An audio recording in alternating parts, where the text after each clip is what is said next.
Mis abuelos nunca hubieran soñado realizar estudios en este lugar, la ciudad escolar 26 de julio. Sin embargo, Fidel y un grupo de su generación soñaron y decidieron hacer ese sueño realidad, cambiando la historia, asaltando esta, la segunda fortaleza militar más importante de Cuba.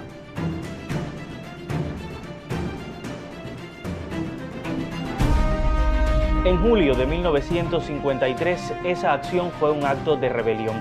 Cuando atacaron en medio del carnaval santiaguero hubo disturbios, luego muchas personas murieron. Y aunque fracasó la operación, Fidel con otros insistieron en cambiar la forma en que aquella sociedad funcionaba, sin importar sacrificios.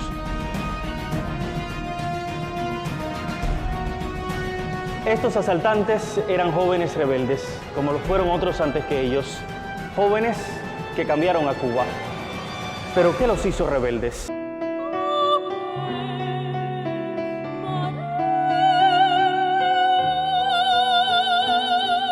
Nuestra búsqueda nos lleva a un poblado ubicado a 12 kilómetros de la ciudad histórica.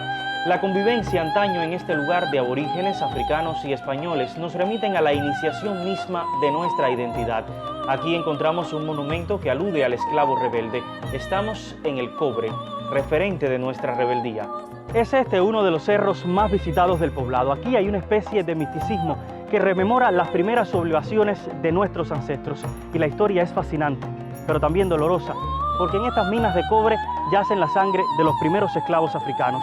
De eso han pasado ya más de 400 años.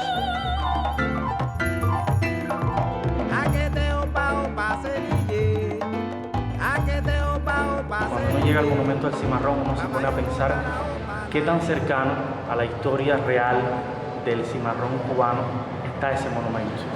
Sí, el cimarrón es una consecuencia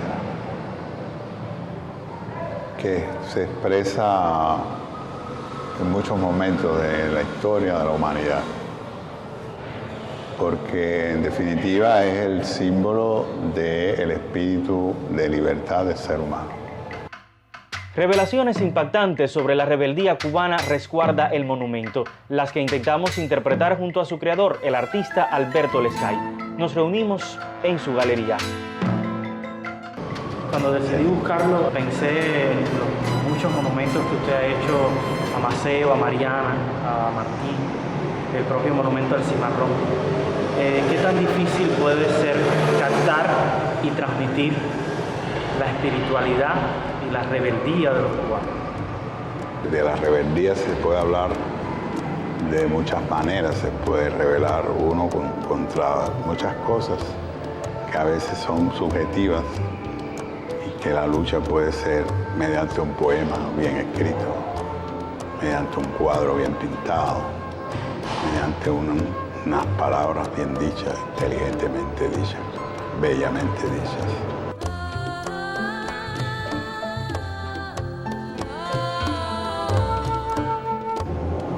Y el cimarronaje, por eso, al estudiarlo, al entrar en él, para poder devolver esa obra, como otras, como el monumento a Maceo, que fue otro cimarrón, cuando uno recorre los hechos, yo siempre llego a la misma conclusión, es que sintieron que la libertad estaba presa, que la libertad estaba secuestrada o había un intento de secuestrar. Y entonces surge una reacción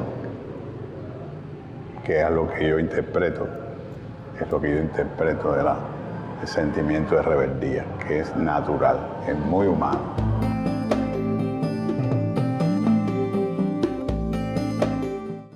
Donde quiera que haya una manera de sojuzgar a un ser humano, habrá rebeldía.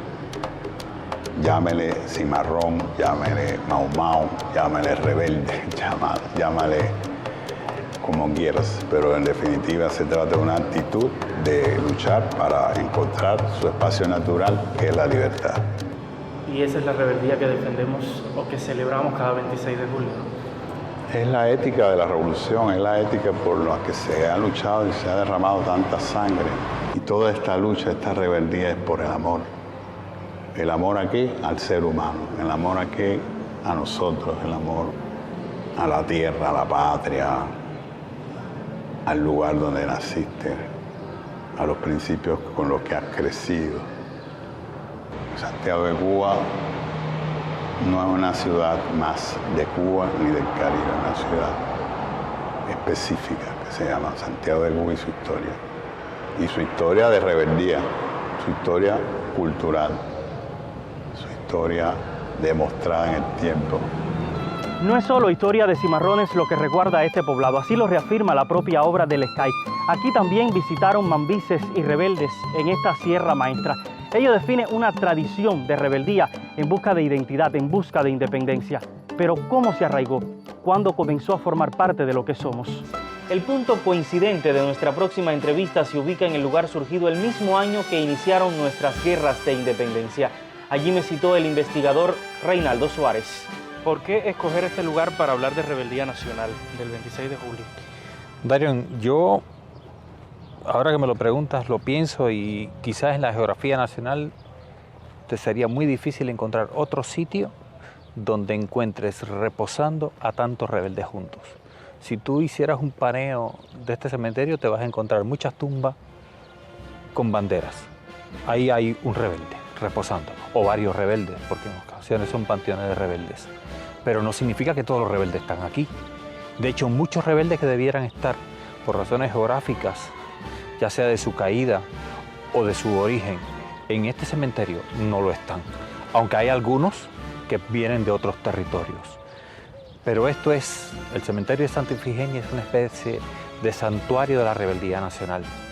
Tienes de pronto a las personalidades más encumbradas de la rebeldía cubana, pero tiene una masa interminable de combatientes simples, de gente que entregó su vida por la causa de la revolución o en las protestas rebeldes de la historia de Cuba. Pero te advierto que no están ni por asomo la mitad de los que debieran estar. Aquí no hay ni un solo aborigen, porque el cementerio no existía cuando los aborígenes se sacrificaron en defensa de sus derechos. Aquí no hay ningún negro cimarrón. En principio, esa rebeldía no está. Están las rebeldías asociadas a los procesos de liberación nacional, de la independencia y de la última etapa de la liberación. Pero te insisto que no están todos, entre otras cosas, porque hay otros monumentos o santuarios de los rebeldes, como puede ser en el segundo frente, tercer frente, en otros frentes guerrilleros o en otros cementerios a lo largo y ancho del país. También descansa el héroe nacional José Martí, y ya que estamos hablando del 26 de julio, me hace pensar por qué ese día y no otra fecha, el Día de la Rebeldía Nacional. Bueno, si tú piensas a la Revolución Cubana como un proceso único, evidentemente pudiera ser el Día de la Rebeldía Nacional el 10 de octubre, que es el inicio de la guerra de independencia, etc. Ahora, si tú lo aíslas y te das cuenta de las circunstancias particulares que se dan en la República, cuando se produce el secuestro de la democracia en Cuba, la derogación de la Constitución y la implantación de una tiranía política en Cuba, el hecho que se produzca una reacción revolucionaria, rebelde contra esa dictadura mediante una acción armada y que sea la primera acción armada marca un hito, un punto de inflexión en la historia. Y en consecuencia,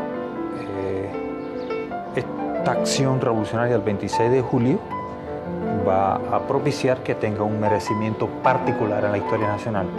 Es un grito de rebeldía, y es un grito de rebeldía con una cuota de sangre y con un impacto tremendo. Es por primera vez la rebeldía que va a terminar en una victoria de la causa rebelde, y por primera vez va a haber una revolución triunfante en Cuba. Le decía que es como que si el pensamiento de Fidel hubiera logrado sintetizar lo que hemos visto antes, Céspedes, el propio Martí y muchos otros antes que él.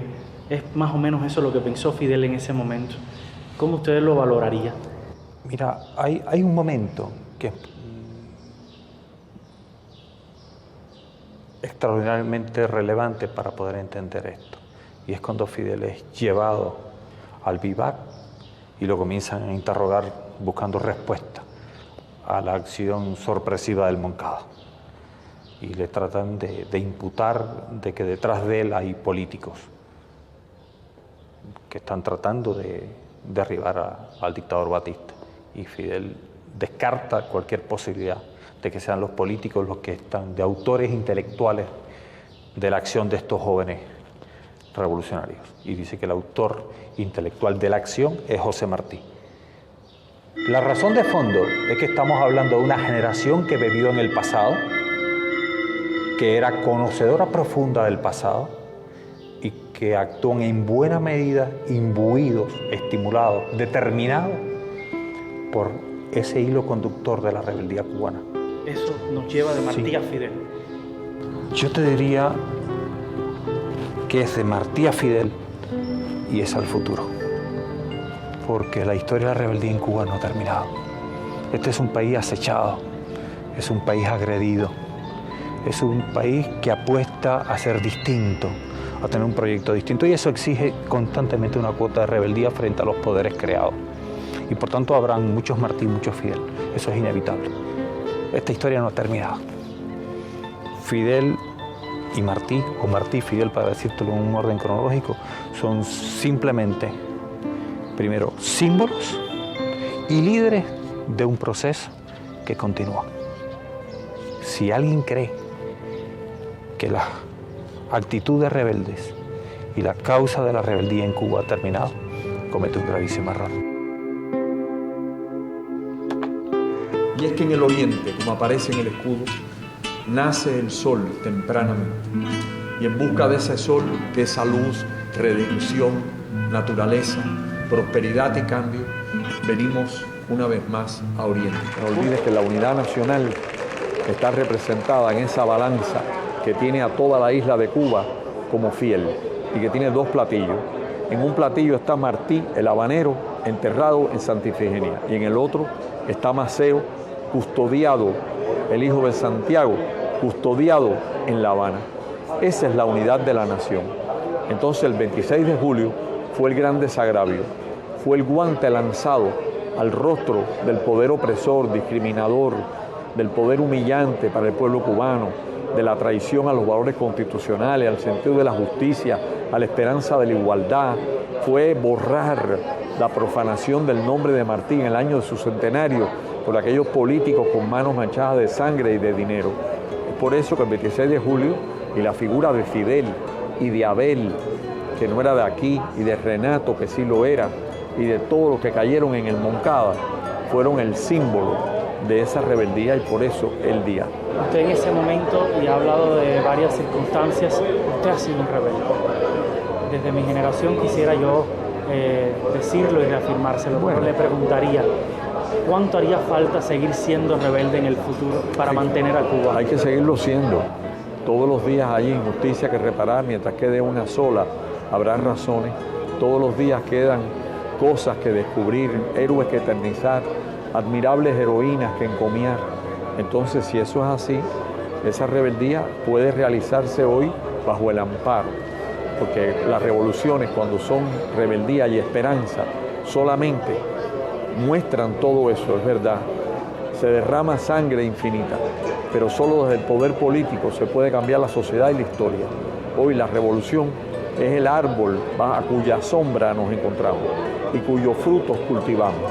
Para que esos frutos se multipliquen en el futuro, la juventud tiene que conservar su esencia, su carácter, su valor, su capacidad de comprender, el mismo sentido de respeto a la historia que tenía Fidel, que humildemente en el Moncada, cautivo, dice que el autor intelectual es Martí.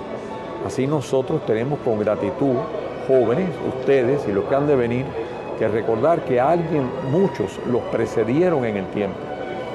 Y esa procesión heroica nunca puede ser olvidada.